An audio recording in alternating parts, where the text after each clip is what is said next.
चाय का प्याला। लेखिका कैथरीन मैसेफील्ड।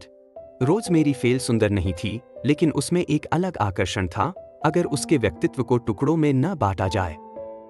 वह युवा थी, बुद्धिमान, आधुनिक, बेहतरीन कपड़े पहनने वाली, विवाहित और बेहद अमीर। उसकी शिक्षा अद्भुत थी और उसके रात्रिभोज में समाज के मशहूर लोग और अजीबोगरीब कलाकार आते, जिनमें से कई को उसने खुद खोजा था। वे सभी बुद्धिमान और मनमोहक थे। उसका पति फिलिप उससे बेहद प्यार करता और उसकी इच्छाओं का सम्मान करता। वे केवल संपन्न नहीं, बल्कि अत्यंत धनी थे।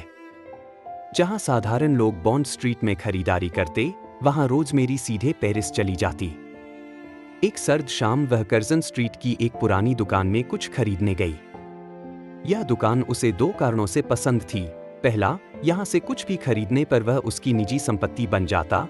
दूसरा, दुकानदार उसकी सेवा में हद से ज्यादा प्रसन्न दिखाई देता। रोज़मेरी के अंदर आते ही दुकानदार की आंखें चमक उठीं। उसने कहा, मैडम, मुझे अपनी चीजों से बहुत लगाव है। मैं उन्हें उन लोगों को नहीं देता जो उनकी कद्र नहीं जानते, जो संवेदनशील नहीं होते, जो आजकल दुर्लभ हैं।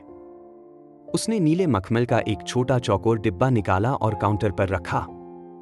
यह एक शानदार एनामेल का गहनों का डिब्बा था, मानो क्रीम में डुबोकर भट्ठी में पकाया गया हो। ढक्कन पर एक छोटा जीव फूलों से भरे पेड़ के नीचे खड़ा था और एक और छोटे जीव ने उसकी गर्दन में बाह डाल रखी थी। उसकी टोपी फूल की पंखुड़ियों से लटकी थी। हरी रिबन उसकी शोभा बढ़ा रही थी और गुलाबी बादल उसके सिर पर फरिश्ते की तरह मंडरा रहे थे। रोज़मेरी ने दस्ताने उतार दिए। ऐसी चीज छूने से पहले वह हमेशा दस्ताने उतारती थी। वह डिब्बे से प्रेम करने लगी।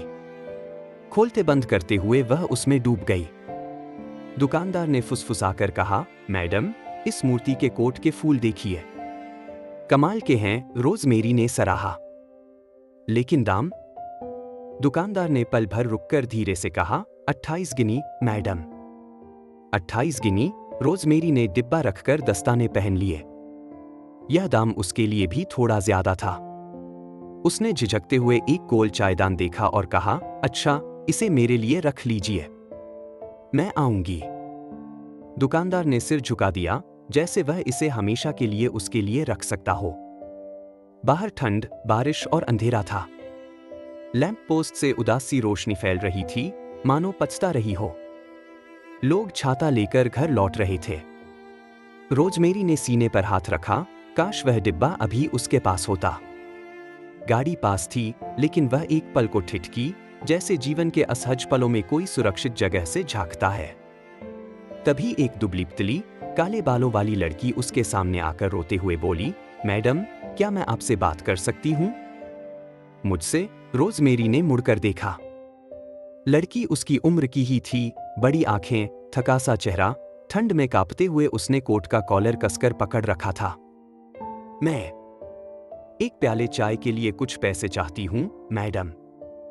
चाय का प्याला? उसका स्वर सीधा और शांत था, किसी भिखारी जैसा नहीं। रोज़मेरी ने पूछा, तुम्हारे पास बिल्कुल भी पैसे नहीं हैं? नहीं, मैडम। अजीब बात है, रोज़मेरी ने सोचा। लड़की उसे टकटकी लगाकर देख रही थी। अचानक उसके मन में दोस्तोयेव्स्की के उपन्यास का एक दृश्य तैर गया। क्यों न इसे घर ले जाऊं? यह शानदार अनुभव होगा। दोस्तों को चौंका सकती हूं कि मैंने सड़क से एक ऐसी लड़की उठा ली। चलो, मेरे घर चलते हैं, साथ में चाय पिएंगे। लड़की चौंक कर पीछे हटी, जैसे कांपना रुक गया हो। रोज़मेरी ने उसका हाथ छूकर मुस्कराया, हाँ, मैं सीरियस हूं। क्यों नहीं चलोगी? मेरी गाड़ी में बैठो। आप?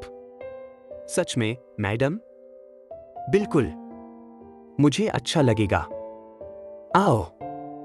लड़की ने फुसफुसाकर कहा, आप मुझे थाने नहीं ले जा रही ना?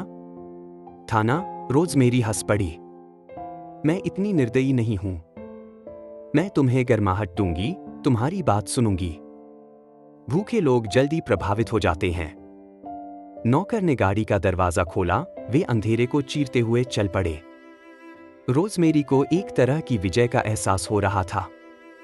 उसने लड़की को गहरी नजर से देखा, मन ही मन कहा, आखिरकार तुम्हें पा लिया, वह साबित करना चाहती थी कि जिंदगी में अजीब घटनाएं होती हैं, परीक्षाओं की गौरंदर सचमुच होती हैं और अमीरों के भी दिल होते हैं।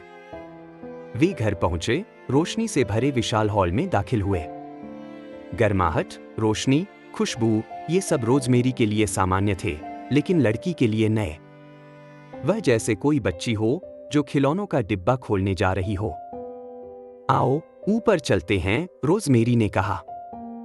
बेडरूम में ले जाकर उसने लड़की से कुर्सी पर बैठने को कहा, लेकिन वह डर से खड़ी रही। कृपया बैठो, यहां गर्म लगेगा।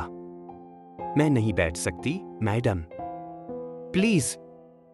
आखिरकार लड़की बैठी, लेकिन टोपी और कोट उतारने में हिचकिचाई।